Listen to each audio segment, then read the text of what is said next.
اعوذ باللہ من الشیطان الرجیم بسم اللہ الرحمن الرحیم السلام علیکم ورحمۃ اللہ وبرکاتہ۔ مسجد حضا کے خطیب و امام مولانا ضیاء الدین صابری صاحب، مسجد حضا کے انتظامی کمیٹی کے تمام اراکین، مجلس اتحاد المسلمین کے رکن اسمبلی جناب احمد پاشا قادری صاحب، میرے مجلسی رفقا جناب عبدالرشید خان صاحب، معزز حاضرین اکرام، بزرگان ملت، میں سب سے پہلے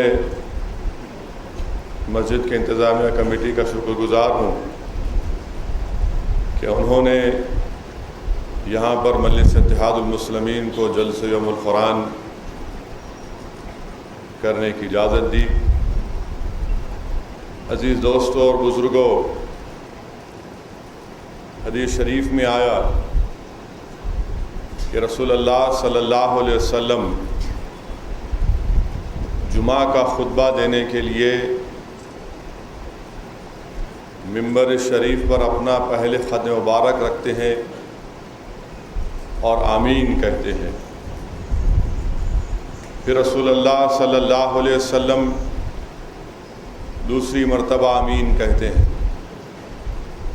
پھر رسول اللہ صلی اللہ علیہ وسلم تیسری مرتبہ آمین کہتے ہیں۔ صحابہ اکرام نے پوچھا، یا رسول اللہ صلی اللہ علیہ وسلم، آپ نے 3 مرتبہ آمین کہا، رسول اللہ صلی اللہ علیہ وسلم نے ارشاد فرمایا کہ جب میں ممبر شریف پر اپنا پہلا قدم رکھا، رسول اللہ علیہ وسلم نے فرمایا تو جبریل امین نے یہ دعا کی کہ خاک ہو جائے وہ شخص اور اللہ کی رحمت اس سے دور ہو جائے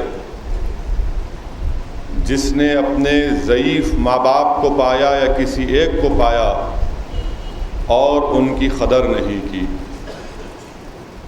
میرے عزیز دوستوں اور بزرگوں، آپ اندازہ لگائیے کہ دعا کرنے والے حضرت کون دعا کر رہا ہے؟ حضرت جبرائیل علیہ السلام دعا کر رہے ہیں، سید ملائکہ دعا کر رہے ہیں اور سید الانبیاء آمین کہہ رہے ہیں۔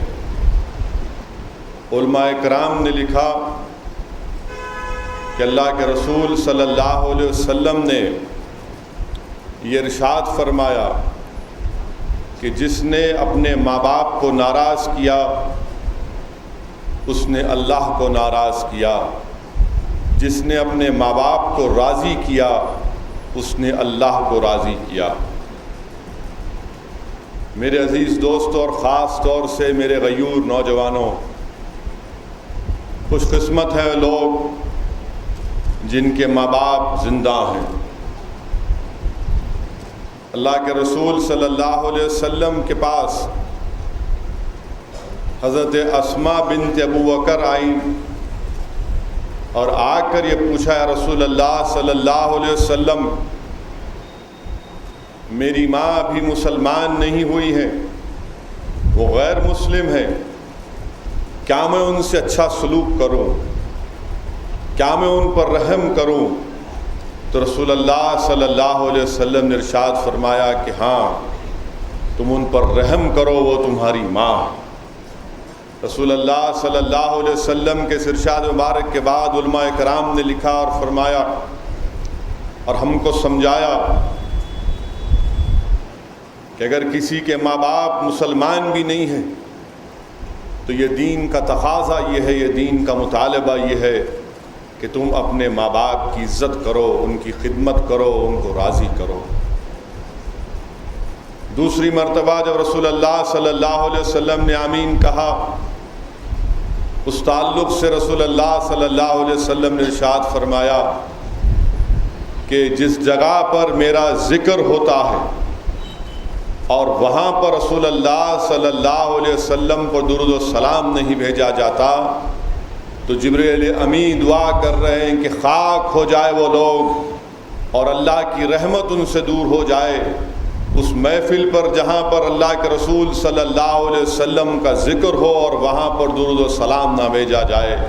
اسی لیے آئیے عزیز دوستوں اور بزرگوں، ایک مرتبہ رسول اللہ صلی اللہ علیہ وسلم کی بارگاہ میں درود و سلام کا نذرانہ پیش کرتے ہیں کہ اللہم صلی علی سیدنا محمد عبدک رسولک نبی امی وعلی آلہ وصحبہ وسلم۔ اور درود شریف کے تعلق سے مجھے دلال الخیرات کے لکھنے والے مشہور عالم دین جن کی پیدائش مراکش میں ہوئی تھی، امام جزولی رحمۃ اللہ علیہ کا واقعہ یاد آ رہا ہے کہ امام جزولی رحمۃ اللہ علیہ مراکش کے ایک مشہور عالم دین تھے۔ فقہ مالکی میں ان کے بہت بڑے عالم دین تھے۔ طریقت میں ان کا تعلق سلسلہ شاذلیہ سے تھا، اور ایک مرتبہ امام جزولی رحمۃ اللہ علیہ کو نماز پڑھنا تھا، کسی کنویں کے پاس گئے، وہاں پر آپ دیکھتے ہیں کہ پانی نکالنے کے لیے سامان نہیں ہے، لوٹا نہیں ہے۔ تو ایک لڑکی ایک گھر سے دیکھ رہی تھی، اس نے پکار کر کہا کہ آپ وہ مشہور عالم دین ہیں جس کا نام امام جزولی ہے؟ تو امام جزولی رحمۃ اللہ علیہ نے کہا کہ ہاں میں امام جزولی ہوں۔ اس نے پوچھا ماجرا کیا ہے؟ تو امام جزولی رحمۃ اللہ علیہ نے کہا کہ میں وضو کرنے کے لیے پانی مجھے نکالنا ہے اور سامان یہاں پر دستیاب نہیں ہے اور نماز کا وقت جا رہا ہے۔ وہ لڑکی کہتی ہے بڑا آسان ہے، دیکھیے پانی خود آ جائے گا۔ وہ اس کنویں میں پانی میں تھوکتی ہے اور پانی ابل کر اوپر آ جاتا ہے۔ امام جزولی رحمۃ اللہ علیہ وضو کرتے ہیں، نماز ادائیگی کے بعد اس بچی سے پوچھتے ہیں کہ بتاؤ یہ تم کو یہ کہاں سے ملا یہ چیز؟ تو بچی کہتی ہے کہ مجھے کہیں سے نہیں ملا، میں دن رات رسول اللہ صلی اللہ علیہ وسلم پر درود و سلام کے نذرانے بھیجتی ہوں، اس رحمت اللہ عالمین کی ذات مبارکہ پر درود و سلام بھیجتی ہوں کہ جب وہ جنگلوں میں چلے جاتے تو جانور جنگل کے آ کر آپ کے دامن سے لپیٹ جاتے۔ اسی وقت امام جزولی رحمۃ اللہ علیہ نے طے کیا کہ میں درود شریف کے اوپر ایک دلال الخیرات کتاب لکھوں گا۔ تیسری مرتبہ اللہ کے رسول صلی اللہ علیہ وسلم نے فرمایا کہ جبریل امین نے دعا کی کہ جس مسلمان نے رمضان کو پایا اور اس میں اپنے گناہوں کی بخشش یا مغفرت اللہ سے نہیں کرا لی، جبریل امین دعا کر رہے ہیں کہ خاک ہو جائے وہ شخص، اللہ کی رحمت اس سے دور ہو جائے جس نے اس ماہ مبارک کو پایا اور اپنے رب کو راضی نہیں کروایا اور اپنے گناہوں کی بخشش اور مغفرت نہیں کروا لی۔ اور رسول اللہ صلی اللہ علیہ وسلم آمین کہہ رہے ہیں۔ اسی لیے میرے عزیز دوستو، میرے غیور نوجوان ساتھیوں، یہ بے حد ضروری ہے کہ یہ ماہ مبارک جو ہمارے پاس ہے، یہ ماہ مبارک کا ایک دہا ختم ہو چکا۔ حدیث شریف میں آیا کہ رمضان کا پہلا دہا رحمت کا، دوسرا دہا مغفرت کا، تیسرا دہا جہنم سے نجات کا۔ اب نہیں معلوم کہ آپ سے اور مجھ سے رحمت اللہ کی پوری ہوئی یا نہیں، اب ہم مغفرت کے دہے میں داخل ہو چکے ہیں۔ اسی لیے میرے عزیز دوستوں اور بزرگوں، اس ماہ مبارک کو غنیمت جانو۔ علماء کرام نے صحیح فرمایا، علماء کرام نے کہا کہ نہیں معلوم کہ آئندہ رمضان ہم تمام آج جو موجود ہیں کسی کو ملے گا یا نہیں ملے گا، نہیں معلوم کہ زندگی کا چراغ کب گل ہو جائے۔ اور یاد رکھو، خاص طور سے نوجوان یہ سمجھتے ہیں کہ میری عمر تو ابھی 25-26 سال ہے، میں آئندہ رمضان میں روزے رکھ لوں گا۔ اگر کوئی نوجوان یہ تصور کر رہا ہے تو یہ تمہاری سوچ غلط ہے۔ یاد رکھو زندگی کے فیصلے تم نہیں کرتے، نہ ہم کرتے، زندگی اور موت کے فیصلے کرنے والا اللہ سبحانہ و تعالیٰ ہے۔ اگر وہ یہ فیصلہ کر لے کہ آئندہ رمضان ہم کو نہ ملے تو پھر بتاؤ ہم کیسے اپنے گناہوں کی بخشش اور مغفرت کرائیں گے؟ اسی لیے نوجوانوں، اس غرور میں مت رہو کہ نوجوانی میرے ساتھ ہے، میں آئندہ اور 25-30 سال یا 50 سال زندہ رہنے والا ہوں۔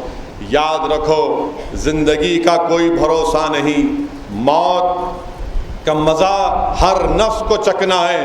اللہ قرآن میں فرما دیا کہ ہر نفس کو موت کا مزہ چکنا ہے۔ اسی لیے نوجوانوں، اس وقت کو غنیمت جانو۔ اگر ہم نے رمضان کے 10 دن کو صحیح استعمال نہیں کیا تو آؤ طے کرو کہ انشاءاللہ تعالی آج ہی سے، ابھی سے، اسی وقت سے میں اس ماہ مبارک کی قدر کروں گا۔ اس ماہ مبارک میں جو گناہیں مجھ سے ہوئی ہیں اللہ سے بھیک مانگ کر ان گناہوں کی بخشش کی بھیک مانگوں گا۔ اس لیے میرے عزیز دوستوں اور بزرگوں کہ جب یہ ماہ مبارک آتا ہے، حدیث شریف میں آیا کہ رسول اللہ صلی اللہ علیہ وسلم نے ارشاد فرمایا کہ آسمان کے دروازوں کو کھول دیا جاتا ہے، جنت کے دروازوں کو کھول دیا جاتا ہے، جہنم کے دروازوں کو بند کر دیا جاتا ہے، شیاطین کو جکڑ دیا جاتا ہے، اور ہر رات میں صبح فجر تک آسمانوں میں آواز لگائی جاتی ہے اللہ کی طرف سے کہ اللہ کے بندے اگر تو اللہ کو راضی کرنا چاہتا ہے تو راضی کر لے۔ آسمانوں سے آواز لگائی جاتی ہے، جو اہل دل ہوتے ہیں ان کے کان بھی ہوتے ہیں، وہ سن سکتے ہوں گے، مگر سنو حدیث کے الفاظ ہیں کہ آواز لگائی جاتی ہے، ندا دی جاتی ہے کہ اگر کوئی اللہ سے بخشش کی بھیک مانگنا چاہتا ہے تو مانگ لے، اللہ کی رحمت جوش میں اللہ تمہارے گناہوں کو معاف کر دے گا۔ آواز لگائی جاتی ہے کہ کوئی رزق کو طلب کرنا چاہتا ہے تو رزق کی طلب اللہ سے کرے، اللہ رزاق ہے، اللہ تم کو رزق دے گا۔ اگر کوئی عزت چاہتا ہے تو اللہ عزت دینے والا ہے، اگر کوئی جہنم سے پناہ چاہتا ہے تو اللہ سے بھیک مانگے، اللہ تجھ کو جہنم سے دور کر دے گا۔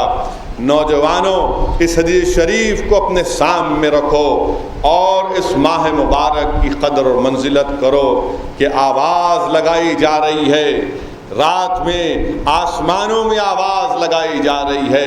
اللہ کے رسول صلی اللہ علیہ وسلم نے حدیث شریف میں فرمایا کہ میری امت کی خصوصیتوں میں آقا نے فرمایا کہ اللہ سبحانہ و تعالی امت محمدی کی طرف دیکھ کر ان پر رحم کرتا ہے۔ اللہ سبحانہ و تعالی امت محمدی کی طرف دیکھتا ہے کہ وہ روزہ رکھ رہے ہیں، اور اللہ جنت کو حکم کرتا ہے کہ جنت تو تیار رہنا، تجھے میں دلہن کی طرح سجایا جا رہا ہوں تاکہ جنت میں رسول اللہ صلی اللہ علیہ وسلم کا وہ روزدار امتی داخل ہوگا۔ نوجوانوں، یاد رکھو کہ جنت میں ایک دروازہ ہے جس کا نام ریان ہے، اس دروازے سے صرف اور صرف روزے دار داخل ہوں گے اور کوئی نہیں داخل ہوگا۔ نوجوانوں سن لو رحمت اللہ عالمین صلی اللہ علیہ وسلم کے اس ارشاد مبارک کو کہ اللہ کے رسول اپنے حدیث شریف میں فرماتے ہیں کہ بعض ایسے جنتی بھی ہوں گے جو اللہ کے حکم سے ان کو پر دیے جائیں گے اور وہ اڑتے ہوئے جنت میں داخل ہوں گے، وہ اڑتے ہوئے جنت میں داخل ہوں گے۔ تو جنت کے جو داروغار ہیں پوچھیں گے کہ بتاؤ کیا تم سے حساب کتاب ہوا؟ بتاؤ کیا تم سے حساب کتاب ہوا؟ تمہارے اعمال کے بارے میں پوچھا گیا تو وہ جنتی کہیں گے نہیں، ہم سے حساب کتاب نہیں ہوا۔ پھر وہ پوچھیں گے کہ بتاؤ کیا تم کو پل صراط کی مشکلات کا سامنا کرنا پڑا؟ تو کہیں گے کہ نہیں، ہم کو وہ بھی سامنا نہیں کرنا پڑا۔ تو پوچھتے ہیں کہ بتاؤ تم کو یہ فضیلت کیسے حاصل ہوئی؟ تو عرض کرتے ہیں کہ ہم اللہ کی عبادت لوگوں سے چھپ چھپ کر کرتے تھے، ہم اللہ کی عبادت لوگوں سے چھپ کر کرتے تھے، اور ہم یہ جو روزہ ہے انسان اللہ کی عبادت کرتا ہے، کوئی جا کر مسجد میں نماز پڑھتا ہے تو لوگ کہتے ہیں کہ ہاں یہ نماز پڑھتا ہے، 5 وقتہ نمازی ہے۔ کوئی خیرات کرتا ہے، صدقہ کرتا ہے تو کہتے ہیں ہاں یہ بہت بڑا سخی ہے۔ کوئی مدد کرتا ہے مظلومین کی تو کہتے ہیں کہ ہاں یہ مظلومین کی مدد کرتا ہے، مگر ایک ہی عبادت ایسی ہے۔ اسی لیے کہ حدیث قدسی میں آیا، نوجوانوں، حدیث قدسی میں آیا کہ اللہ کے رسول صلی اللہ علیہ وسلم ارشاد فرماتے ہیں کہ اللہ فرماتا ہے کہ انسان کا ہر عمل اس کے لیے ہے، اور اس ہر عمل کے لیے اس کو 7 سے 700 گنا اس میں اضافہ ہوتا ہے اس کے نیک اعمال کا، مگر روزہ ایک ایسا عمل ہے اللہ فرما رہا ہے کہ اس کی جزا میں دوں گا، اس کی جزا میں۔ آپ کو اور ہم کو اندازہ بھی نہیں ہے کہ جس نے روزہ رکھا اس کو کس طریقے سے انعام و اکرام سے نوازا جائے گا، اس کو کس طریقے سے انعام و اکرام سے نوازا جائے گا۔ مگر افسوس کے ساتھ مجھے یہ بھی کہنا پڑتا ہے، میں اپنے غیور نوجوان ساتھیوں سے کہنا چاہوں گا کہ میرے بھائی یاد رکھو، یہ ماہ مبارک صبر کا مہینہ ہے، یہ ماہ مبارک ماہ مواصلات ہے کہ ایک دوسرے کی مدد کرنا ہے۔ یہ ماہ مبارک کو آپ اور ہم نے فوڈ فیسٹیول بنا لیا، اس ماہ مبارک کو ہم نے فوڈ فیسٹیول بنا لیا۔ حضرت جابر رضی اللہ تعالیٰ عنہ روایت کر رہے ہیں، رسول اللہ صلی اللہ علیہ وسلم ارشاد فرما رہے ہیں کہ زمین و آسمان اور ملائکہ روتے ہیں، زمین آسمان اور ملائکہ روتے ہیں۔ صحابہ نے پوچھا ہے رسول اللہ صلی اللہ علیہ وسلم، زمین و آسمان اور ملائکہ کیوں روتے ہیں؟ اللہ کے رسول صلی اللہ علیہ وسلم نے ارشاد فرمایا کہ جب رمضان جاتا ہے، جب ماہ رمضان جاتا ہے تو زمین اور آسمان اور ملائکہ روتے ہیں کہ امت محمدی سے وہ مہینہ رخصت ہو رہا ہے جس میں نمازوں کو قبول کیا گیا، جس میں تمہارے صدقات کو قبول کیا گیا، تمہارے دعاؤں کو قبول کیا گیا، تمہارے گناہوں کو معاف کر دیا گیا۔ تو زمین و آسمان اور ملائکہ رو رہے ہیں۔ نوجوانوں، رونا تو ہم کو ہے کہ 10 دن گزر گئے کہ اب نہیں معلوم کہ رحمت پوری ہوئی یا نہیں، 10 دن گزر گئے نہیں معلوم کہ میں نے جو گناہیں کی اللہ نے اس کی معاف کر دی یا نہیں کر دی، 10 دن گزر گئے نہیں معلوم کہ میں نے اپنی ماں باپ کو راضی کیا یا نہیں کیا۔ اسی لیے نوجوانوں یاد رکھو، یہ ماہ مبارک فوڈ فیسٹیول نہیں، یہ ماہ مبارک سول فیسٹیول ہے۔ یہ ماہ مبارک اپنے آپ کو انسان کے جسم کے لیے غذا کے لیے کھانا کھانا پڑتا۔ علماء کرام نے فرمایا کہ انسان کے جسم کو طاقت کے لیے غذا کی ضرورت ہے۔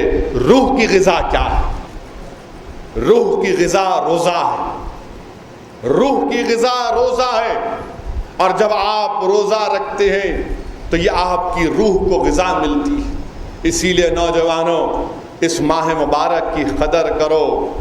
یہ فوڈ فیسٹیول نہیں ہے، یہ روح فیسٹیول ہے۔ یہ اپنے گناہوں کو معاف کروانے کا مہینہ ہے۔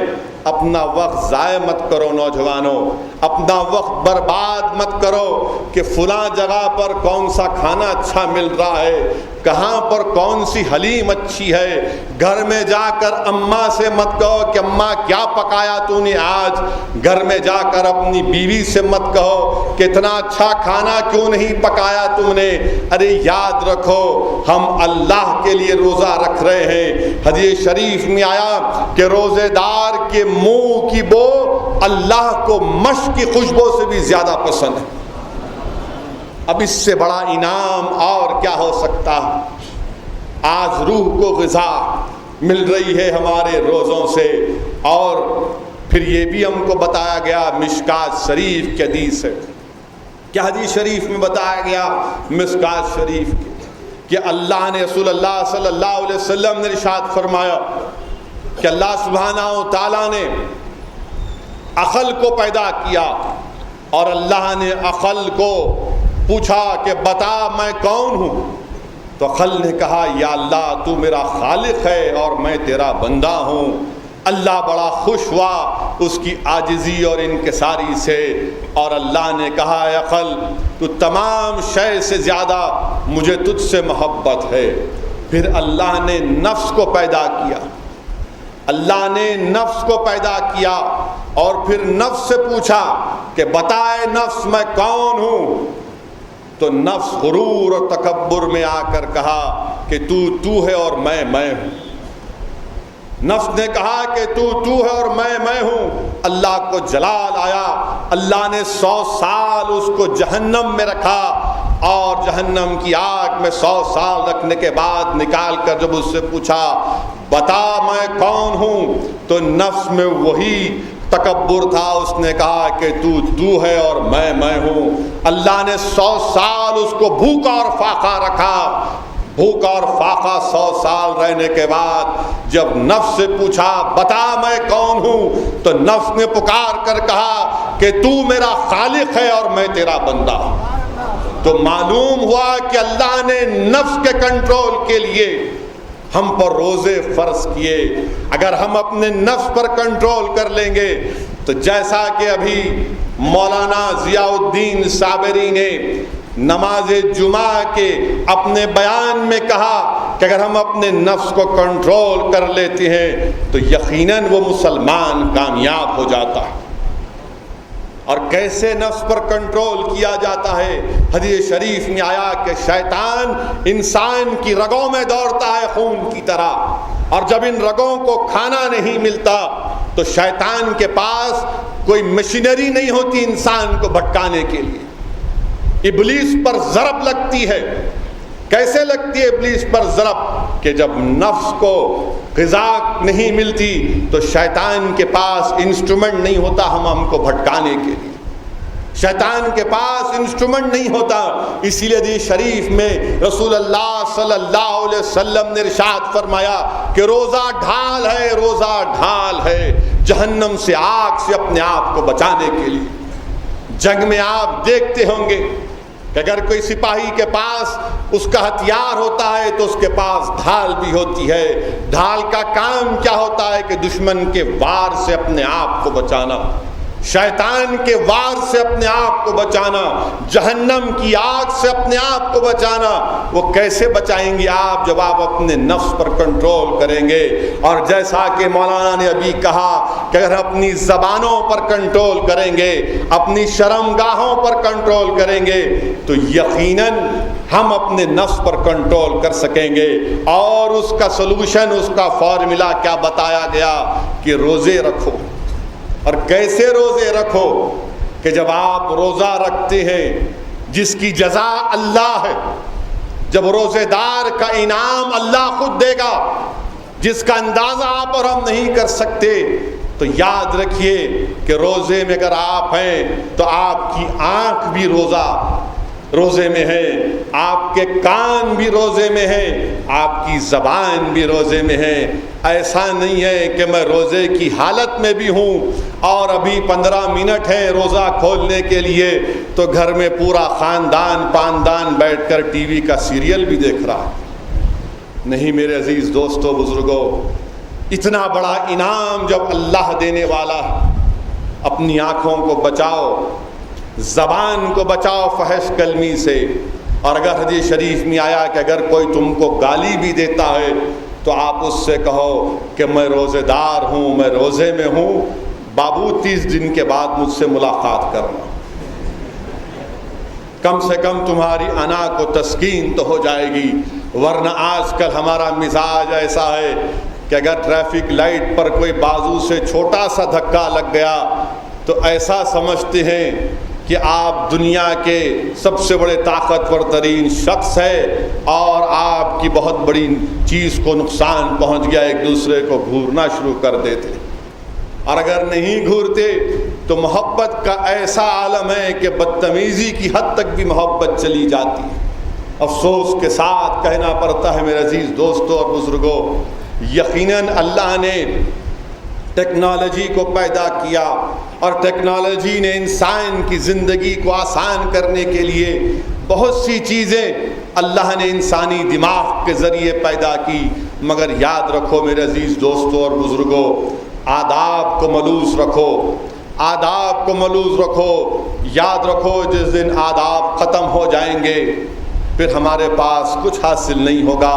افسوس کے ساتھ کہنا پڑتا ہے کہ کوئی مسجد نبوی میں 35 شریف میں رسول اللہ صلی اللہ علیہ وسلم کے سامنے کھڑے ہو کر اللہ سے بھیک مانگ رہا ہے اور اپنی زبان سے کہہ رہا ہے کہ یا رسول اللہ صلی اللہ علیہ وسلم، میں نے اپنی نفس پر ظلم کر کے آیا ہوں، اللہ میرے گناہوں کو معاف کر دے، وہ قرآن کی آیات پڑھ رہا ہے تو اچانک کوئی سامنے سے آ کر ایک سیلفی لے لیتا ہے۔ بتائیے آپ کیا یہ آداب کا مقام ہے کہ رسول اللہ صلی اللہ علیہ وسلم کی سنہری جالیاں ہیں اور آپ اس طرف پیٹ کر کے اپنی فوٹو لیتے؟ کہاں جا کر ہم رکیں گے؟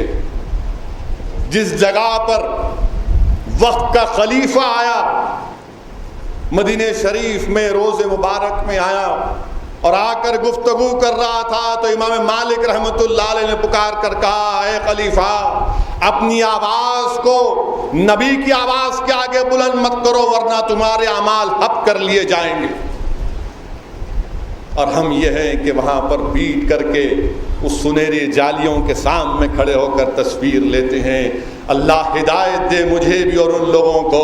یاد رکھو، ادب کرو، احرام کی حالت میں ہے، ارے حکم تو یہ ہے کہ کعبۃ اللہ کو دیکھ کر اپنی آنکھوں کو بھر لو، کعبۃ اللہ کو دیکھو، اپنے دل کو بھر لو، تاکہ جب تم مکے سے ہندوستان کو بھی آؤ گے تو تمہاری آنکھوں میں کعبہ رہے، تمہاری آنکھوں میں روزہ رسول رہے، تمہاری آنکھوں میں سنہری جالیاں رہیں، وہ روحانی کیفیت تم میں پیدا ہو جائے۔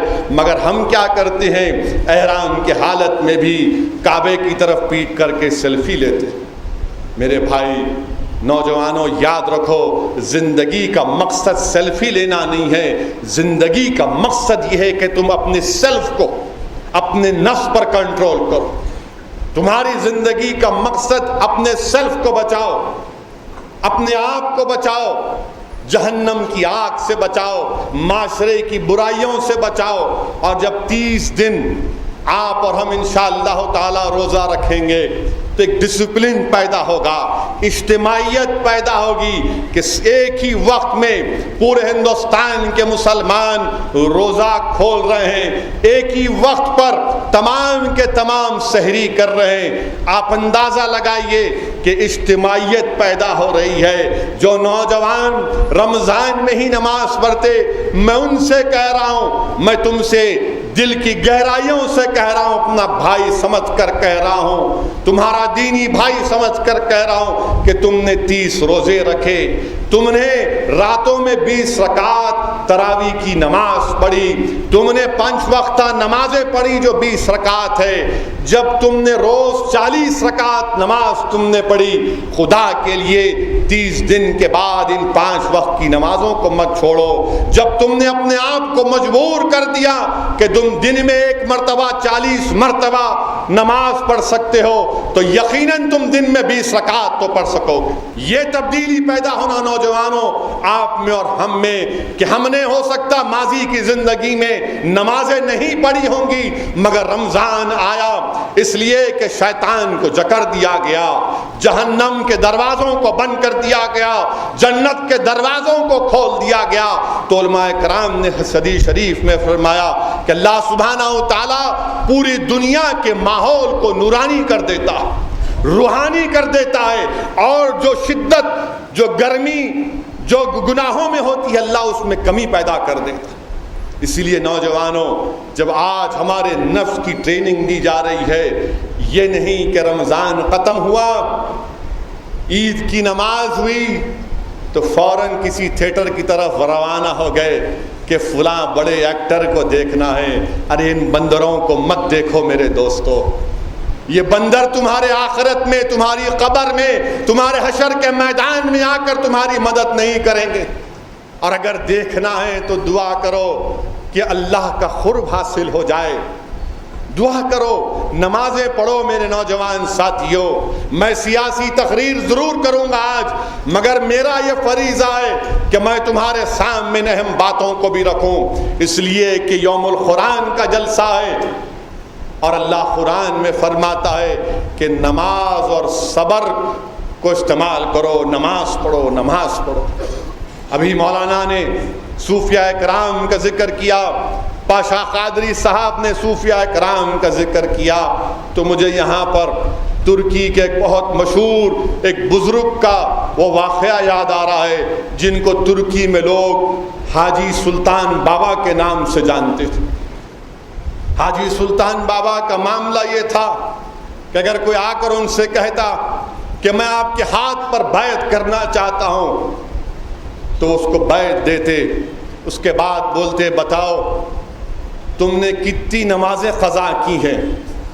تو اس بزرگ کا جلال یہ تھا کہ کوئی بھی ان کے سامنے جھوٹ نہیں بول سکتا تھا۔ وہ بولتا کہ ہاں حضرت 5 سال 6 سال 8 سال، تو بولتے اب تم اپنا چہرہ مجھے نہیں دکھانا جب تک کہ تم جتنے بھی نماز تمہاری زندگی میں قضا ہوئے وہ پورا کر کے دوبارہ میرے پاس آنا، وہ پورا کر کے میرے پاس آنا۔ اور اگر ان کا کوئی خانقاہ میں کسی شخص کی نماز قضا ہو جاتی تو بولتے تمہاری عمر کتنی ہے؟ 30 سال، جاؤ 30 سال کی نماز قضا پڑھو، اس کے بعد میری خانقاہ میں آنا، ورنہ دوبارہ اپنا چہرہ نہیں دکھانا۔ اس لیے نماز کی فکر کرو نوجوانوں۔ ہم انسان غلطی ہو سکتی ہے، اگر کوئی نوجوان یہ سمجھتا ہے کہ ہاں میں نے اپنی نمازیں قضا کی ہیں تو کیلکولیٹ کرو کہ 1 سال 2 سال 3 سال یا 4 سال کیلکولیٹ کرو، پہلے نماز پڑھو۔ یہ جا کر تم تراویح میں سجدے مار رہے ہو نہیں، یاد رکھو نماز کی پوچھ ہوگی، نماز کی پوچھ ہوگی، نماز پڑھو، وہ قضائیں ختم کرو پوری۔ تمہاری زندگی کا وقت اگر ہے تمہارے پاس تو ان قضاؤں کو پورا کرو۔ نوجوانوں تم کو سیلفی لینے کا بڑا شوق ہے، ہر نوجوان کے پاس ایک سمارٹ فون ہوتا ہے۔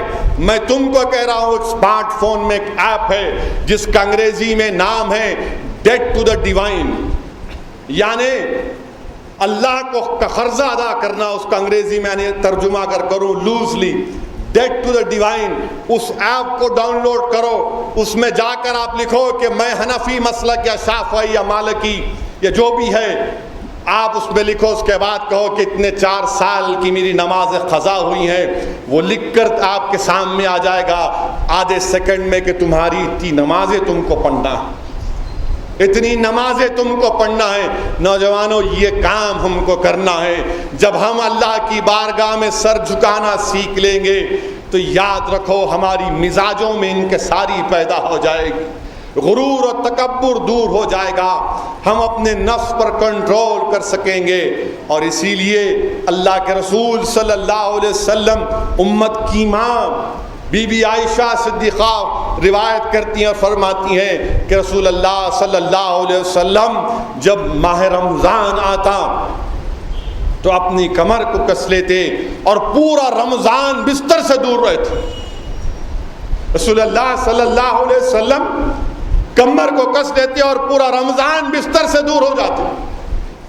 حدیث شریف میں آیا کہ آقا کا رنگ بدل جاتا اور محتاط ہو جاتے اور کثرت سے نمازیں پڑھتے۔ میرے عزیز دوستوں اور بزرگوں، یہ ماہ رمضان جو ہمارے سامنے ہے، یہ اللہ ہم تمام کے گناہوں کو معاف کرنے کو تیار ہے، بشرطے کہ ہم بھیک مانگے اللہ سے، ہم اللہ سے بھیک مانگیں۔ یاد رکھو اس دنیا سے جانا ہے میرے عزیز دوستو۔ محمد علی جو دنیا کا مشہور باکسر، اس کو بھی موت کا مزہ چکھنا پڑا، مگر کیا عظیم انسان تھا کہ اس کے نماز جنازے میں ہزاروں کی تعداد میں لوگ آئے اور آ کر دعا کی اس کے لیے۔ میرے عزیز دوستوں اور بزرگوں، اسی لیے میرے نوجوان ساتھیوں، یہ ماہ مبارک ہمارے سامنے ہے، اس کی قدر کرو۔ اور اس ماہ مبارک کے تعلق سے مشکات شریف کی حدیث ہے کہ اللہ کے رسول صلی اللہ علیہ وسلم نے ارشاد فرمایا کہ اس ماہ مبارک کی ہر سات میں اللہ 6 لاکھ، اللہ سبحانہ و تعالیٰ 6 لاکھ جہنمیوں کو جہنم سے آزادی دے گا، یعنی جن کے اعمال کی وجہ سے جہنم ان پر واجب ہو چکی تھی، ایسے 6 لاکھ لوگوں کو اس ماہ مبارک کی ہر سات کو اللہ ان کو جہنم سے آزادی دے گا۔ اور جب شب قدر آئے گی، جتنے لوگوں کو اب اس وقت تک اللہ جہنم سے آزاد کیا، اتنے لوگوں کو لیلۃ القدر میں اللہ ان کی معافی دے گا۔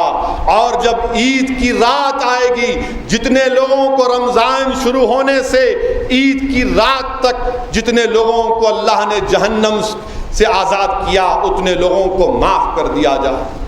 آج اللہ کی رحمت جوش میں ہے میرے عزیز دوستو، میرے نوجوان ساتھیوں، یاد رکھو یہ ماہ مبارک رمضان جس میں قرآن کریم کو نازل کیا گیا، اور حدیث شریف میں آیا کہ اللہ کے رسول صلی اللہ علیہ وسلم نے ارشاد فرمایا کہ حشر کا میدان ہوگا، حشر کا میدان ہوگا، اور رمضان آ کر اللہ سے کہے گا کہ اللہ میں نے اس کو دن بھر بھوکا رکھا، تو اس کو معاف کر دے، تو اس سے راضی ہو جا۔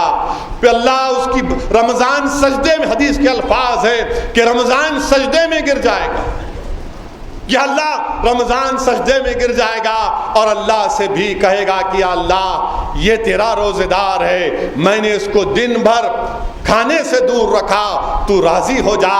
اللہ راضی ہو جائے گا، اور اللہ فرمائے گا بتا تیری اور کیا خواہش ہے؟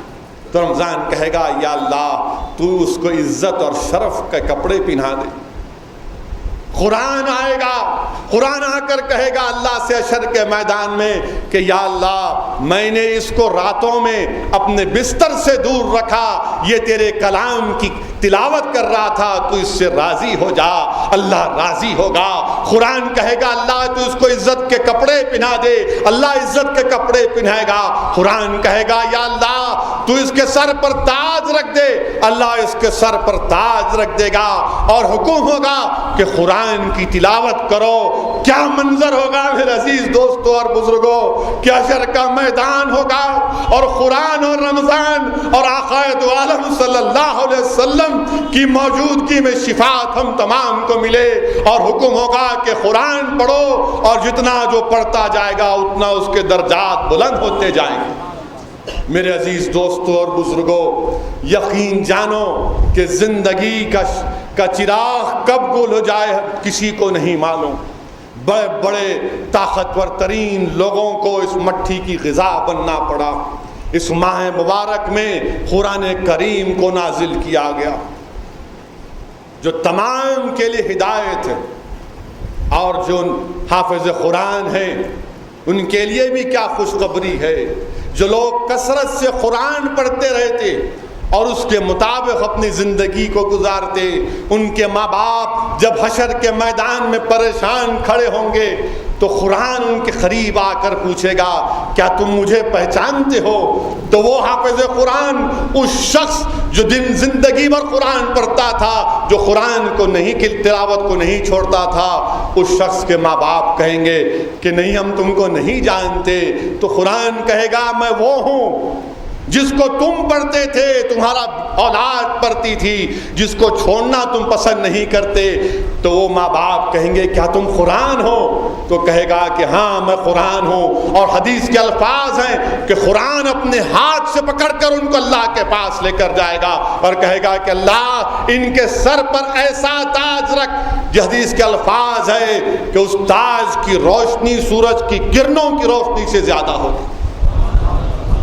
میرے عزیز دوستوں اور بزرگوں، اسی لیے قرآن کریم کی تلاوت کرنا، قرآن کریم کو ختم کرنا، قرآن کریم کو بعد ترجمے سے پڑھنا، اور حدیث شریف کے الفاظ ہے کہ اللہ کے رسول صلی اللہ علیہ وسلم نے ارشاد فرمایا اللہ بعض قوموں کو جو قرآن کی عزت کرتے اللہ ان کو عروج دے گا، جو قوم قرآن کی عزت نہیں کرتے، تعظیم نہیں کرتے، اللہ ان کو زوال دے گا۔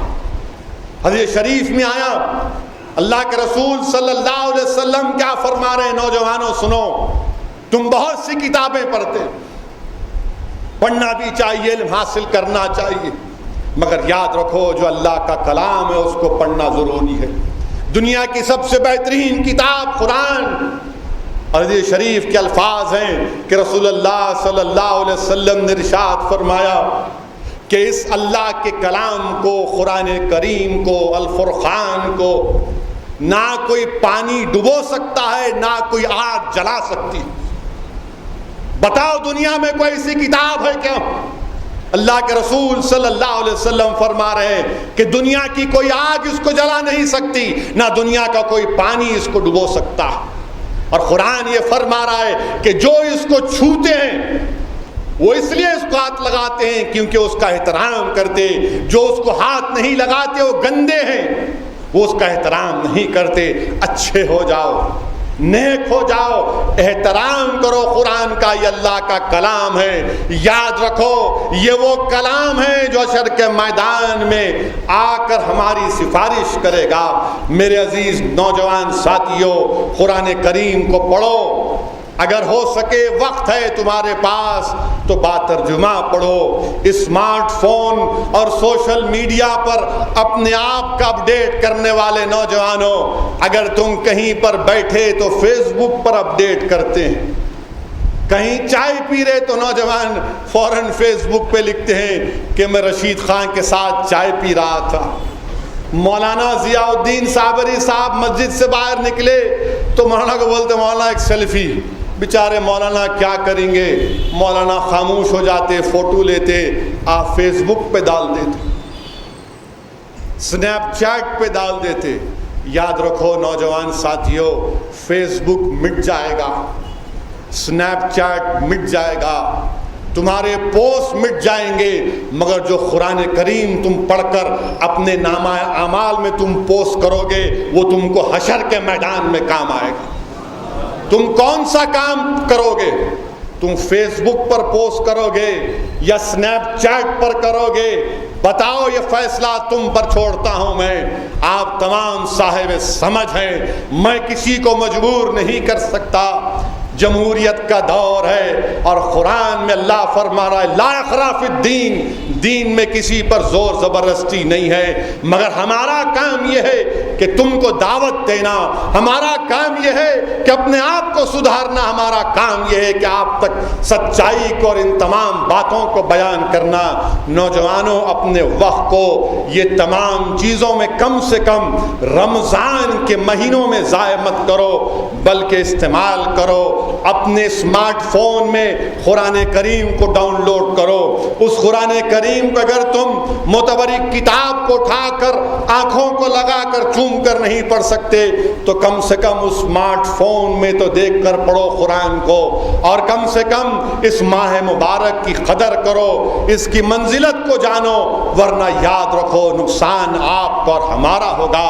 میرے عزیز دوستوں اور بزرگوں، قرآن کریم کو نازل کرنے کا مہینہ ہے۔ اس مبارک مہینے میں قرآن کریم کو نازل کیا گیا، بلکہ علماء کرام نے کہا کہ اس ماہ مبارک میں صحیفہ ابراہیمی کو پہلی رمضان کو نازل کیا گیا، زبور کو، انجیل کو نازل کیا گیا، اور پھر لیلۃ القدر کے دن رات کو قرآن کریم کو بھی نازل کیا گیا۔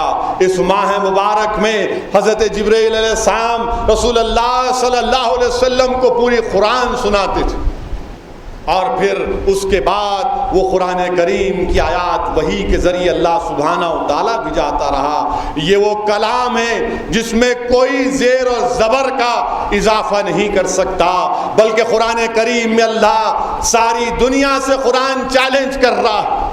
1400 سال سے قرآن کا چیلنج ان لوگوں کے لیے برقرار ہے جو آج اسلام کو بدنام کرتے ہیں، جو مسلمانوں کو کہتے ہیں یہ بیکورڈ ہیں، جو مسلمانوں کے تعلق سے کہتے ہیں کہ یہ پیچھے ہیں۔ ارے قرآن کا چیلنج تمہارے سامنے ہے، جو اپنے آپ کو ایڈوانس سمجھتے ہیں۔ 1400 سال سے قرآن نے اعلان کر رہا ہے کہ اگر تم سچے ہو تو تمام جن اور انس مل کر اس جیسے 10 سورے بنا کر لاؤ۔ قرآن پھر چیلنج کر رہا ہے کہ ایک سورہ بنا کر لاؤ۔ 1400 سال سے یہ قرآن کا چیلنج آج بھی برقرار ہے، کوئی اس چیلنج کا جواب نہیں دے سکتا۔ اور کیا کہتی ہیں یہ جو مسلمانوں سے نفرت کرتے ہیں، اسلام کی حقانیت کا اقرار کرتے ہیں مگر اس کا جواب نہیں دیتے، تو کہتے کیوں نہیں مسلمانوں سے ہم کہیں کہ جہاد کی آیتیں نکال لو، آپ جہاد کی آیتیں نکال دو۔ میرے بھائی، یہ کوئی میوزیکل پروگرام نہیں ہے، یہ کوئی تاتھیا نہیں ہے، یہ اللہ کا کلام ہے جس میں زیر زبر کا اضافہ کرنے کی اجازت کسی کو نہیں۔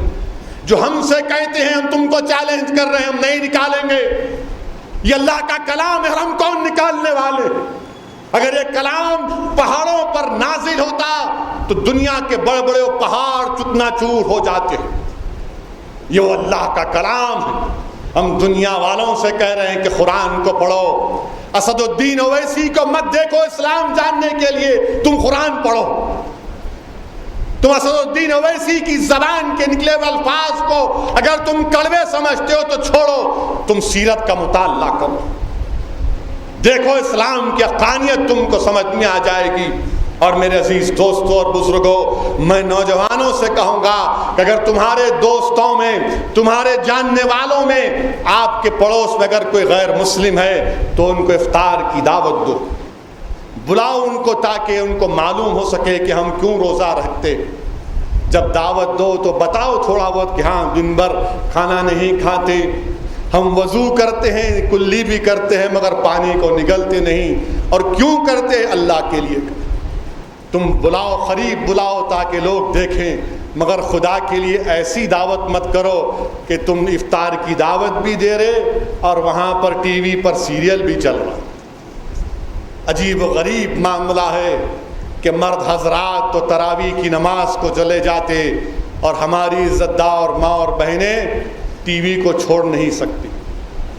ٹی وی کو چھوڑو، کیا ہے اس میں؟ جو اچھائی ہے اس کو حاصل کرو، جو نہیں ہے کیا حاصل کریں گے؟ اور یاد رکھو یہ جو نظارے ہوتے ہیں نا، یہ دیکھ دیکھ کے مجھے اچھی طرح یاد آ رہا ہے کہ ہمارے مولانا حسان فاروقی صاحب کے والد مرحوم مولانا الطاف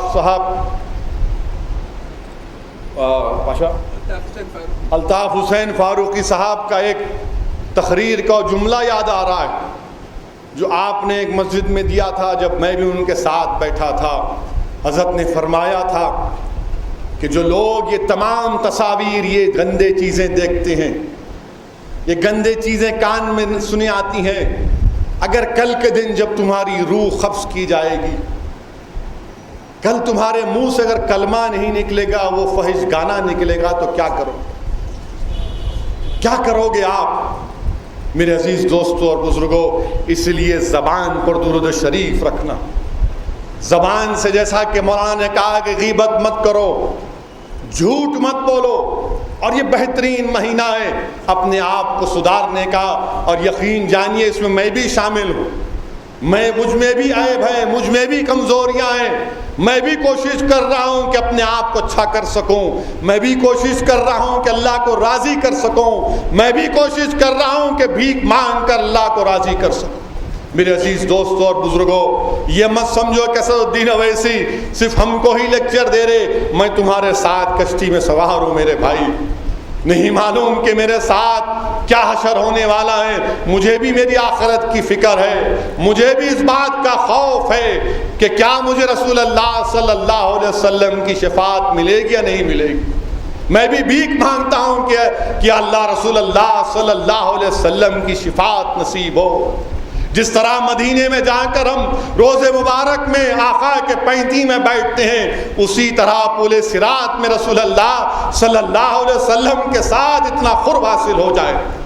میرے اعمال تو اتنے اچھے نہیں ہیں، نہ کبھی ہو سکتے، مگر شاید اللہ میری محبت، میری نسبت کی بنیاد پر مجھے اللہ سبحانہ و تعالیٰ اس پول صراط پہ اور اس حشر کے میدان میں اللہ مجھے کامیاب کر دے گا۔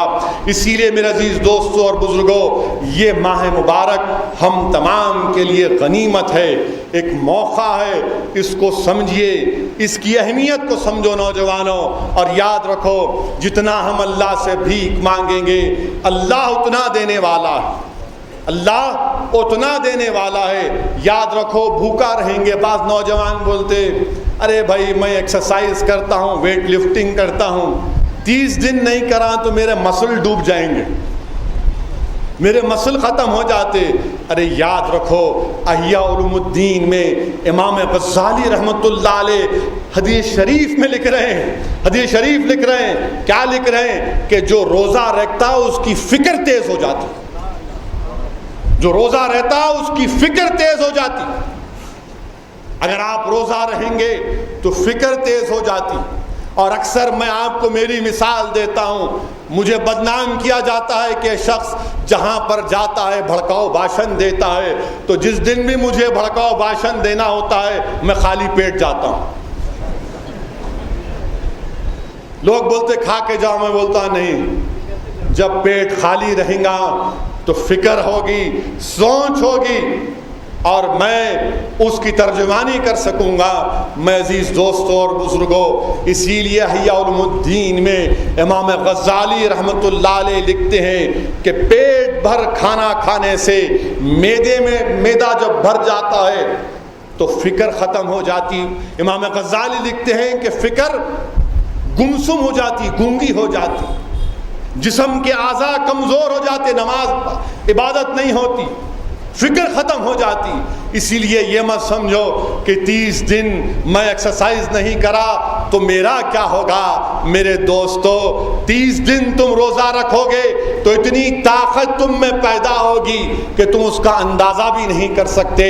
اور اگر کسی کو اگر اتنا جنون ایکسرسائز کرنے کا، تو میں چیلنج کر رہا ہوں، تم شام میں 6 بجے آدھا گھنٹہ ایکسرسائز کرو، اور رمضان کے بعد اپنی طاقت کو دیکھو، تمہاری طاقت میں دگنا اضافہ ہو جائے گا جب تم خالی پیٹ ایکسرسائز کرو گے۔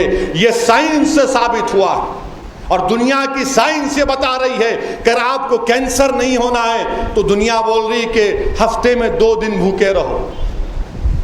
1400 سال پہلے آقا نے فرمایا 2 دن روزہ رکھو، پیر کے دن اور جمعرات کے دن۔ جب سائنس بول رہی ہے کہ اگر کینسر نہیں ہونا تو ہفتے میں 2 دن بھوکے رہو، مگر دین جب بول رہا ہم کو یقین نہیں آ رہا۔ آج ساری دنیا میں لوگ کہہ رہے ہیں اگر صحت اچھی ہونا ہے تو مہینے میں 8 دن روزہ رکھو، یعنی کھانا مت کھاؤ، اچھا ہے، اس عبادت کو جاری اور ساری رکھو۔ اور میں آخر میں یہ کہنا چاہوں گا میرے عزیز دوستوں اور بزرگوں کہ آج افسوس کے ساتھ کہنا پڑتا ہے کہ ایک گجرات میں جو وہاں پر فسادات کے دوران جو گلبرگ سوسائٹی میں 59 مسلمانوں کو جو مارا گیا تھا، 29 گھروں کو جلا دیا گیا تھا، 10 فلیٹ کو جلا دیا گیا تھا، احسان جعفری کا قتل بھی اسی میں ہوا۔ فیصلہ آج آیا، ان 24 لوگوں میں شاید 10 یا 11 کو لائف کی سزا ہوئی، 11 کو 10 سال اور 1 کو 7 سال۔ اور لوگ پوچھتے مجھ سے کہ بھائی تمہاری زبان میں کڑواہٹ کیوں ہے؟ بعض لوگ جس میں غیر مسلم بھی ہیں، زیادہ ہمارے بھائی ہیں، تو بولتے ہیں اسد الدین اویسی اپنا مذہب ایسا ہے، مٹھاس کا مذہب ہے، تمہاری زبان میں اتنی کڑواہٹ کیوں؟ میں ان سے کہتا ہوں کہ میری زبان میں کڑواہٹ کے ذمہ دار تم جیسے لوگ ہوں جو مسلمانوں کے حق کے لیے لڑنا نہیں چاہتے۔ میری زبان میں اگر کڑواہٹ ہے تو تم منافقین کی وجہ سے ہے، جنہوں نے وقت کے آقاؤں کے سامنے اپنی زبانوں کو گروی رکھ دیا حکومتوں کے ایوانوں میں۔ ہم جل گئے، پٹ گئے، ناانصافی ہم سے ہو گئی، تو کیا پھر میں جا کر ایک گانے والے کی طرح حکومت کے ایوانوں میں گانا گاؤں، یا پھر اپنی تکلیف کو یا پھر اپنے حق کو بیان کروں؟ آپ اندازہ لگائیے کہ 60 لوگ مارے گئے جو ہندوستانی تھے، جن کا مذہب مسلمان تھا. ان 24 لوگوں پر کانسپریسی کا چارج نہیں لگتا. احسان جعفری کے گھر پر حملہ ہوا. احسان جعفری کے گھر پر حملہ جب ہو رہا تھا تو تمام یہ 29 گھر اور 10 گھر کے لوگ ان کے گھر میں آ کر پناہ لیے کہ شاید ایک سابقہ MP کے گھر میں آئیں گے تو ہماری جان بچ جائے گی. مگر جب کچھ نہیں ہوا، احسان جعفری نے سب کو فون کیا، چیف منسٹر سے لے کے DGP کمشنر پولیس تک کوئی نہیں آیا. آخر میں احسان جعفری نکل کر گئے کہ شاید میں جا کر ان ظالموں سے کچھ سمجھاؤں گا، تو ظالموں نے تلوار نکال کر احسان جعفری کی گردن اڑا دی. ظالموں نے احسان جعفری کے جسم کے 3-4 ٹکڑے کر دیے اور ان کے ساتھ 59 لوگوں کو شہید کر دیا. آج جب سزا کا موقع آتا ہے تو سزا ان کو یہ ملتی ہے کہ 10 یا 11 کو لائف، 10 کو 10 سال اور 1 کو 7 سال. میں پوچھنا چاہتا ہوں، کیا یہ انصاف ہے؟ کیا یہ انصاف ہے؟ احسان جعفری میرا باپ نہیں تھا مگر میرے باپ کے برابر تھا. مرنے والے میرے بھائی نہیں تھے مگر میرے دینی بھائی تھے. مرنے والے میرے رشتہ دار نہیں تھے، اس عظیم ملک ہندوستان کے شہری تھے. یہ ملک میرا ہے، یہ ملک کسی سنگ پریوار یا RSS BJP کا نہیں ہے. یہ ملک ہر اس ہندوستانی کا ہے جو ہندوستان کی جمہوریت پر، ہندوستان کے سیکولرزم پر یقین رکھتا ہے، بھروسہ رکھتا ہے. اور جب میں یقین رکھتا ہوں، بھروسہ رکھتا ہوں، جب میں نے جناح کے پیغام کو ٹھکرا دیا، میں نے کہا نو مسٹر جناح، ہم ہندوستان ہمارا ہے. یہ خواجہ اجمیری کی سرزمین ہے، یہ حضرات یوسفین کی سرزمین ہے، یہ نظام الدین اولیاء اور قلندروں کی سرزمین ہے، یہ توحید پرستوں کی سرزمین. ہم نہیں جائیں گے. انصاف کرنے والوں بتاؤ، حکومت کے ایوانوں میں بیٹھنے والوں، میری شکایت تم سے ہے، عدالت سے نہیں ہے، تم سے ہے. یعقوب میمن کا جب میں نے معاملہ اٹھایا تو سارے ہندوستان میں واویلا مچ گیا. سب نے کہا کہ اسد الدین اویسی یہ ہے، فلاں ہیں. اب 2 سال کے بعد ہمارے ملک کا ایک نیریٹو چینج ہو گیا. پہلی کلاس میں بچوں کو سکھایا جاتا تھا A for apple, B for ball, C for cow, D for فلاں. اب BJP کے دور اقتدار میں A for anti national, B for buffalo, C for cow, یہ ہو چکا ہے ABCD. اور آج پورا ہی معاملہ بدل دیے. اب بتائیے آپ کہ جب بمبئی میں بم بلاسٹ ہوا مارچ 93 میں اس کی مذمت کرتا ہوں. کسی کو بھی اختیار نہیں ہے جان لینے کا. 250 لوگ ہندوستانی بم بلاسٹ میں مارے گئے. آپ کو معلوم کتنے لوگوں کو سزا ہوئی؟ 100 لوگوں کو سزا ہوئی. اور جب بابری مسجد کی شہادت کے بعد جب فساد ہوا تھا جس میں 900 لوگ مارے گئے تھے، کتنے لوگوں کو سزا ہوئی؟ صرف 3 کو ہوئی. 250 لوگ مارے گئے تو 100 کو سزا، 900 ہندوستانی مارے گئے تو 3 کو سزا، یا 59 مارے گئے تو کسی ایک کو بھی پھانسی نہیں، کسی ایک کو بھی پھانسی نہیں دی جاتی. اور کہتے ہیں اسد الدین اویسی بھڑکاؤ بھاشن دیتا. ارے نہیں، میں ان تمام غیور توحید پرستوں کی دل کی آواز تمہارے سامنے بیان کر رہا ہوں. ہر اس انسان کو جو ہندوستان کا انصاف پسند ہے، میں اس کے دل کی ترجمانی اپنی زبان کے الفاظ سے ادا کر کے کر رہا ہوں. کیا یہ انصاف ہے؟ نہیں ہے. گجرات کے اقتدار کی کرسیوں پر بیٹھنے والے ظالموں، دلی کی سلطنت پر عارضی طور پر، وقتی طور پر اقتدار کی کرسیوں پر بیٹھنے والوں، احسان جعفری کی روح تم سے پکار پکار کر انصاف کا مطالبہ کر رہی ہے، تم سے انصاف کا مطالبہ کر رہی ہے. اور انشاءاللہ تعالی انصاف ہوگا، انصاف ہوگا. یاد رکھو، اور اگر انصاف نہیں ہوگا تو پھر یہ ہماری جمہوریت کے لیے، ہماری جمہوریت کی کامیابی اور ناکامی انصاف کے اوپر مبنی ہے۔ اور مجھے پورا یقین ہے کہ انشاءاللہ تعالی جب یہ مسئلہ ہائی کورٹ جائے گا، سپریم کورٹ کو جائے گا، تو عدلیہ انصاف کرے گا، احسان جعفری سے انصاف ہوگا، اور ہماری وہ بچی عشرت جہاں، کتنے مرتبہ عشرت جہاں کا انکاؤنٹر کریں گے بی جے پی کے لوگ؟ ایک بار 5 جون 2004 کو انکاؤنٹر ہوا، اسٹیٹ صاحب کی رپورٹ نے کہا کہ یہ جھوٹا انکاؤنٹر تھا،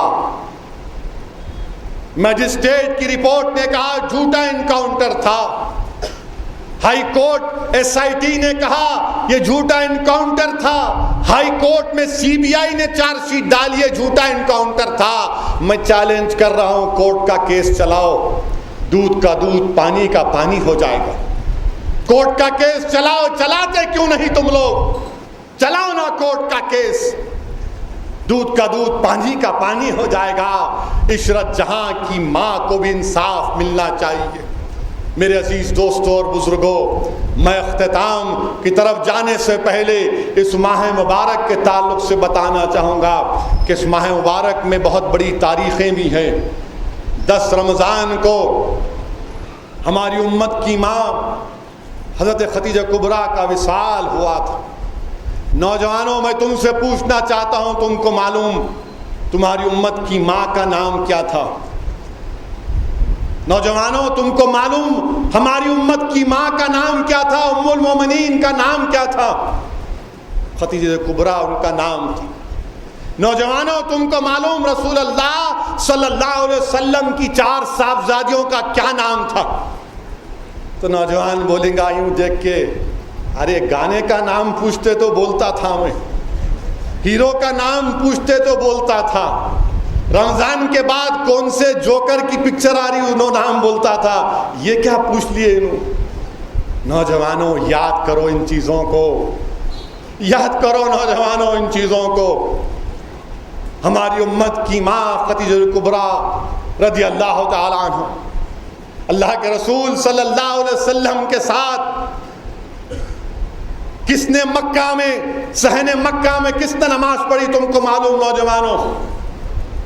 رسول اللہ صلی اللہ علیہ وسلم کے ساتھ ہماری امت کی ماں اور شیر خدا حضرت علی، اللہ کے رسول صلی اللہ علیہ وسلم اللہ وحدہ لا شریک کے سامنے رکوع کر رہے تو رکوع کر رہے تھے، سجدہ کر رہے تو سجدہ کر رہے تھے، ہم کو یہ بھی نہیں معلوم۔ رسول اللہ صلی اللہ علیہ وسلم پر جب لوگ تنگ کرتے، تکالیف دیتے، آقا دو عالم صلی اللہ علیہ وسلم جب گھر کو آتے تو ہماری امت کی ماں حضرت خدیجہ کبریٰ رسول اللہ صلی اللہ علیہ وسلم سے ایسا بات کرتی کہ رسول اللہ صلی اللہ علیہ وسلم اپنی پوری تکلیف کو بھول جاتے، اپنی پوری تکلیف کو آقا دو عالم صلی اللہ علیہ وسلم بھول جاتے۔ نوجوانوں، بتاؤ دنیا کو، اگر کوئی تم سے کہتا ہے کہ اسلام میں یہ 4 شادیوں کے نام سے یہ ان پڑھ، یہ جاہل، اسلام سے دشمنی رکھنے والے ہم پر طنز کرتے ہیں، تو ان کو بتاؤ کہ ہماری امت کی ماں بیوہ تھی، اور امت کی ماں بیوہ تھی۔ میرے آقا کے اور ان میں درمیان عمر کا 15 سال کا فرق تھا۔ رسول اللہ صلی اللہ علیہ وسلم نے آپ سے نکاح کیا۔ بتاؤ دنیا والوں کو یہ بات بتاؤ، اور کیسے بتائیں گے؟ جب تم اچھے ہو جاؤ گے تو دنیا تمہاری بات کی عزت بھی کرے گی۔ جب تم ناچ گانا گا گا کر دنیا کے سامنے اپنی دین کو پیش نہیں کر سکو گے۔ بتاؤ نوجوانوں، کیا ہم کو ہماری رسول اللہ صلی اللہ علیہ وسلم کی صاحبزادیوں کا نام معلوم ہے؟ ام کلثوم، حضرت رقیہ، حضرت زینب، بی بی فاطمہ الزہرا۔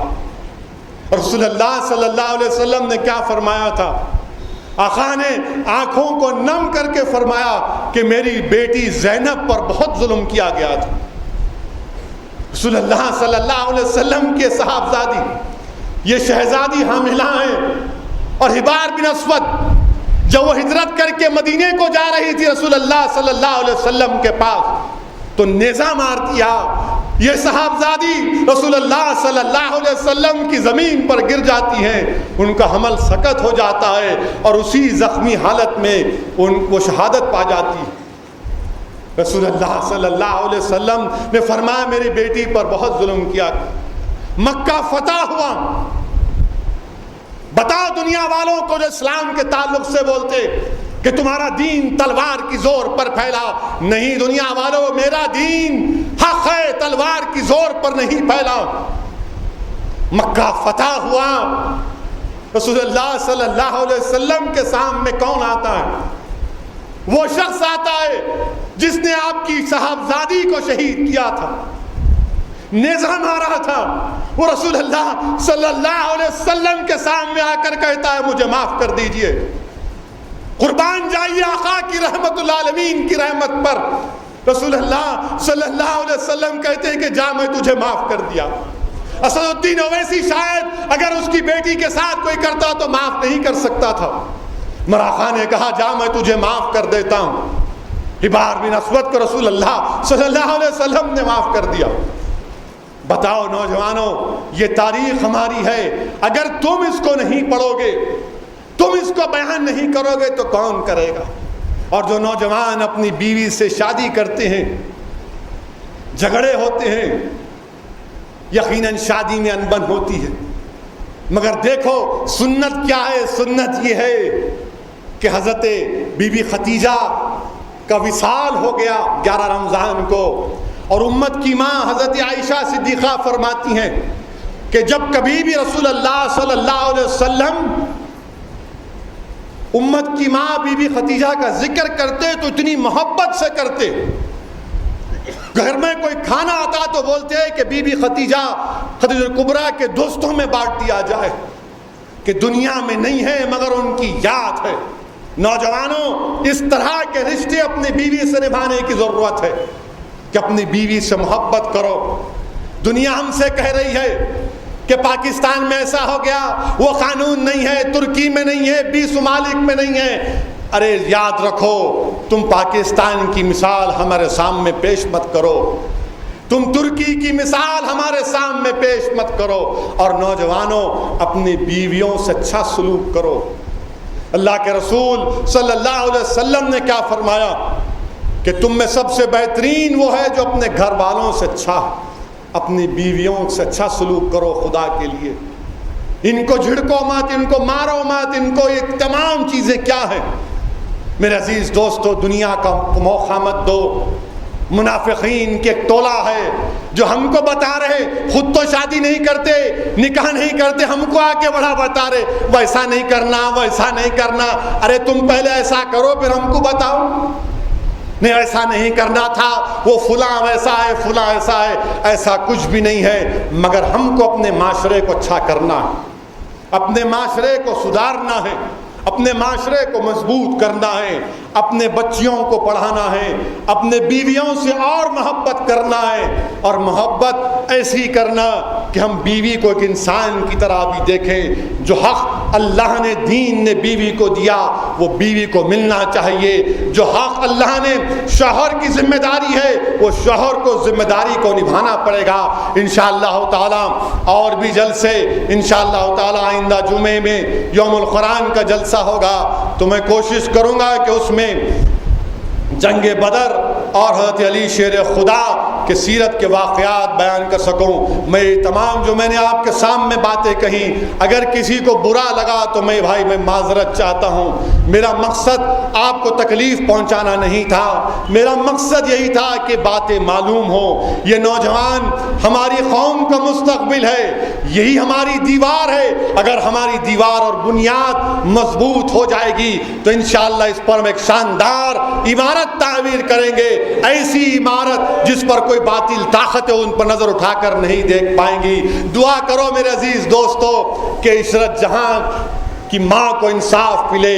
دعا کرو میرے بھائی کہ احسان جعفری اور اس کی بیوہ اور خاندان والوں کو انصاف مل سکے. دعا کرو میرے بھائی کہ اللہ سبحانہ و تعالی ہمارے وطن عزیز میں بارش کو نازل کرے. یقیناً اقتدار ظالموں کے ہاتھ میں ہے، مگر پروردگار اقتدار تو تیرے ہاتھ میں ہے. پروردگار زمین و آسمان کے مالک آپ ہیں. آپ کو رسول اللہ صلی اللہ علیہ وسلم کا واسطہ، اہل بیت کا واسطہ یا اللہ یا لطیف ہندوستان کی سرزمین پر بارش کو نازل کر دیجئے. یا رحمان یا رحیم رحم کر دیجئے. ہمارے ہندوستان کے تمام کنووں کو، تالابوں کو بھر دیجئے یا لطیف. آج بے زبان جانور پریشان ہیں، آپ کی مخلوق پریشان ہے یا اللہ. یا اللہ تو نے امت محمدی کو یا ایھا الذین کے اس مبارک لقب سے پکارا. یا اللہ ہماری دعاؤں کو قبول فرما لے. ہم کو توفیق عطا فرما کہ ہم اس ماہ مبارک میں تیری اور عبادت کر سکیں، پورے روزے رکھ سکیں، اور بعد رمضان کے ہم لوگ تیری اسی طرح عبادت کریں، تیرے مسجدوں کو آباد کریں. وآخر دعوانا الحمدللہ رب العالمین.